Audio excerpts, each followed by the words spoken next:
সকাল সকাল চা দিয়ে ব্লগটা শুরু করলাম।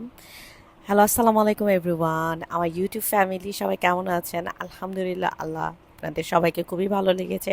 আলহামদুলিল্লাহ, আল্লাহ আমাকেও খুব ভালো রেখেছে, আলহামদুলিল্লাহ।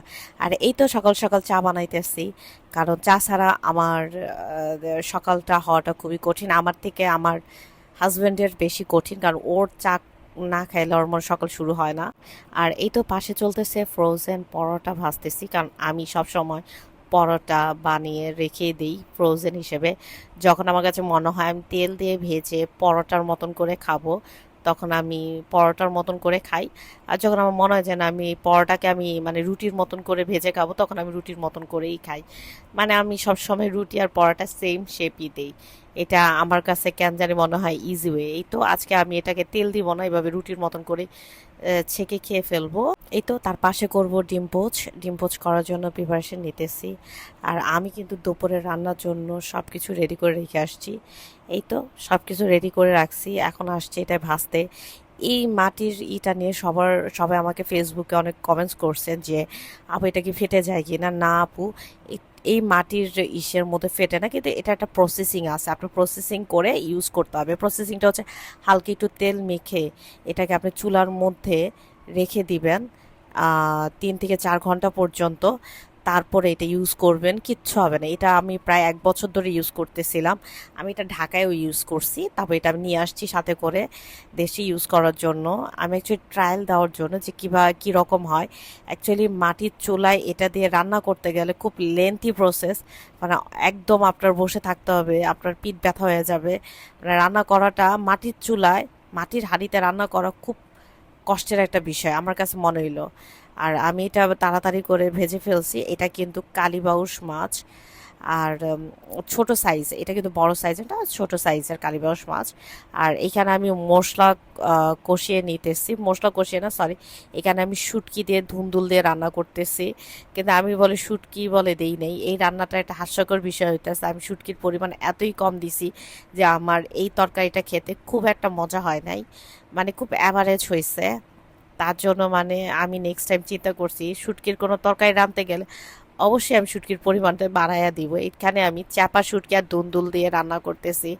আমার কাছে কেন জানি মনে হয় এই ওয়েদারে শুটকির থেকে বেস্ট খাবার আর কিচ্ছু হয় না, কারণ মুখটা সব সময় পচা থাকে, মানে কোনো কিছু মুখে ভাল লাগে না। আমার কাছে শুটকিটা বেস্ট লাগে এই ওয়েদারে। আমি কিন্তু জীবনে প্রথমবার এরকমভাবে মাটির চুলে রান্না করতেছি। আপনাদের যদি কোনো টিপস থাকে অবশ্যই আমাকে জানাবেন কমেন্টস করে। আর আমার ভিডিও যদি আপনাদের ভালো লেগে থাকে অবশ্যই একটা লাইক এবং সাবস্ক্রাইব করতে ভুলবেন না। আর এইখানে আমি ঢেঁড়স ভাজি করে নিতেছি। আর কারো যদি মাটির চুলার কোনো আইডিয়া থাকে যে কিভাবে রান্না করলে সহজ হয়, বা কিভাবে মানে আগুন ধরাইলে ইজি হয়, তারা অবশ্যই একটু কমেন্টস করে আমাকে একটু হেল্প করবেন অবশ্যই। আর এই তো গোসল টোসল করে নামাজ পড়ে এসে দেখি ওয়েদার একদম পুরাই চেঞ্জ, মানে এক এক সময় এক এক ওয়েদার চলতেছে এখন।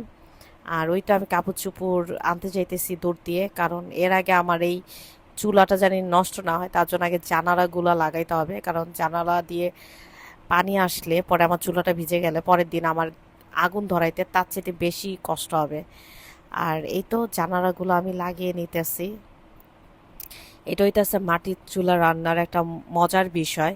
আমি জানি এটা সবার কাছে কষ্টদায়ক লাগে কি না আমি জানি না, বাট এটা আমার কাছে আলহামদুলিল্লাহ খুবই ভালো লাগে। এই তো সাথে সাথে দৌড়তেছি তাড়াতাড়ি করে, আগে আমার কাপড় চোপড়গুলো আনতে হবে, ভিজে গেলেই তো ভিজে গেল। আর আজকের মাশাল্লাহ এত সুন্দর ওয়েদার। এটা কিন্তু আজকের ভিডিও না, এটা হচ্ছে আরও 2-3 দিন আগের ভিডিও, ওয়েদারটা যখন ঠান্ডা ছিল তখনকার। এই তো কাপড় চোপড় নিয়ে এখন দৌড় দিয়ে ঘরে চলে যাব, কারণ এখন মনে হইতেছে অনেক ঝুম বৃষ্টি হবে। সাথে জায়ানও চলে আসছে আমাকে হেল্প করার জন্য, কারণ এটা কাটা তার আর বেড়ার মতো, তো তার জন্য মানে একটু জোরে টান দিলে আমার চাদর ছিঁড়ে যেতে পারে।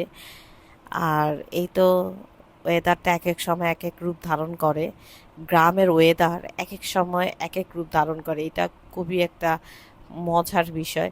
যেমন সকালে দেখলাম রোদ, দুপুর 2টা না গড়াইতে গড়াইতে দেখে এখন বৃষ্টি। তো জায়ান কাপড় চোপড়গুলো নিয়ে রাখতে গেছে, সব কাপড় চোপড়ই ভিজা। আর আপনার যদি এক একদম অরিজিনাল নেচার দেখতে মন চায় তাহলে অবশ্যই গ্রামে আসবেন। একদম যেই সিজনে সেই নেচারটাই মানে ওই ইটাই দেখতে পারবেন, ওই আমেজটাই দেখতে পারবেন, আর মজাই লাগে জিনিসটা দেখতে। আর এইখানে দেখতেছে আমার একটা ছোট্ট একটা চাল কুমড়ো হইতেছে, মাশাল্লাহ। গাছটা কেমন জানি মরা মরা ধরছে, তার মধ্যেও আল্লাহর কি অশেষ রহমত, একটা চাল কুমড়া ধরছে, তো সেটা আবার খেয়াল করে দেখলাম। আর কাঠে কোনোদিন কাপড় চোপড় মেলা ঠিক না, কাঠে বেশি পানি লাগলে কিন্তু কাঠ কিন্তু নষ্ট হয়ে যায়। কাঠের ঘরের এই একটা প্রবলেম আছে। তো আমরা এখানে আসছি কাপড় চোপড় মেলার জন্য। এখন আমি কাপড় চোপড়গুলো সব মেলে দিব, মেলে দিয়ে এখন আমি খেতে যাব তাড়াতাড়ি করে কাজ। আজকে একটু দেরি হয়ে গেছে গা আমাদের খাবার খেতে, আমরা অলরেডি 2টার মধ্যে খাবার শেষ করি, দুপুরের খাবার। আর এই তো জায়ান চলে আসছে এখানে জানালা লাগাইতে, তার একটাই কাম, বৃষ্টি দেখলে জানালা লাগায়। আমাকে অনেকে জিজ্ঞেস করছেন কেবিনেটটা আমি কত দিয়ে বানাইছি। অবশ্যই আমি এটার একটা লং ভিডিও বানাবো ইনশাল্লাহ। আর এই তো আমি এখান থেকে প্লেট নিয়ে নিতেছি, প্লেটের জায়গায় রাখি হাঁড়ি পাতিল, আর হাঁড়ি পাতিলের জায়গায় রাখি প্লেট। আমার অবস্থা হয়েছে এরকম। এই তো এখন আমি ভাত খাইতে বসবো। ওয়েদার ঠান্ডা দেখে চিন্তা করলাম আজকে চটপটা কোনো নাস্তা করি। সচরাচর আমি খুব একটা বেশি এটা নাস্তা বানাই না, এগুলো আমি আগেই মেরিনেট করে রাখছিলাম, এই চিকেনগুলো চিকেন বারবিকিউ করে রাখছিলাম। তো এখন আমি সেগুলো ভেজে নিছি, আর সাথে কিছু আলু ভেজে নিচ্ছি। আর তার পাশে আমি কিন্তু চাও বসায় দিছি। এই কুকারটা কিন্তু খুবই কাজে দেয়, কিন্তু এটার একটা সমস্যা আছে, এটার মধ্যে না অনেক খাবার হইলে রান্না করলে বেটার। আর এই তো সন্ধ্যার সময় আমার মুরগির 2টা এখন সেই চালে উঠা বসা থাকে। আমার মোরগটা আলহামদুলিল্লাহ আছে, মুরগিটাকে শিয়ালে নিয়ে গেছে। এটাই ছিল আমার লাস্ট ভিডিও। ওই দিনের পরের দিন থেকে আর মুরগিটাকে আর পাই নাই। অবশ্যই মোরগটার জন্য সবাই মার্শাল্লাহ বলবেন। আমার মোরগটার কিন্তু অনেক ভিডিও ফেসবুকে আছে। এই তো নাস্তা করে চা খাইতে বসছি। ইনশাল্লাহ দেখা হবে নেক্সট ভিডিওতে। আল্লাহ হাফেজ।